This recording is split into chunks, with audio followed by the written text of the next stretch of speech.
Due nazioni che stanno su sponde opposte dello stesso mare, due città lontane, lontanissime, lingue diverse, storie e culture differenti.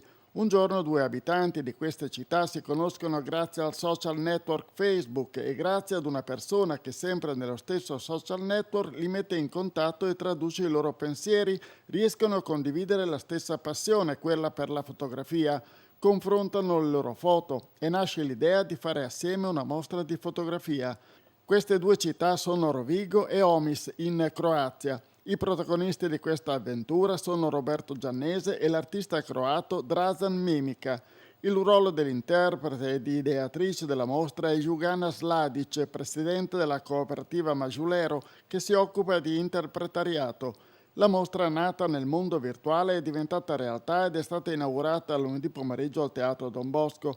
A tagliare il nastro erano presenti la presidente della provincia Tiziana Virgili, la presidente della cooperativa Majulero Jugana Sladic, i due autori Roberto Giannese e Dragan Mimica, il direttore del settimanale diocesano La Settimana, Don Bruno Cappato, che ha aiutato Roberto Giannese a muovere i primi passi nel mondo della fotografia, e la signora Giuliana Mazzon, madre dell'autore, che ha sostenuto il figlio in questo percorso.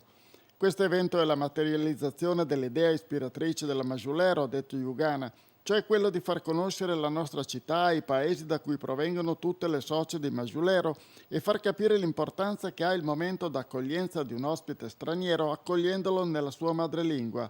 Per questo abbiamo scelto la famosa frase di Nelson Mandela con l'obiettivo da raggiungere e radicare nell'animo rodigino.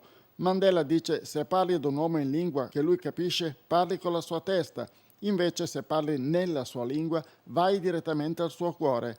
Mi auguro che eventi simili possano ripetersi anche con gli altri paesi attraverso la cultura, storia, arte e economia. L'idea è adesso quella di portare ad agosto la mostra della città di Omis. La presidente della provincia si è congratulata per l'iniziativa, che ha anche come finalità quella di promuovere il Polesine dal punto di vista turistico.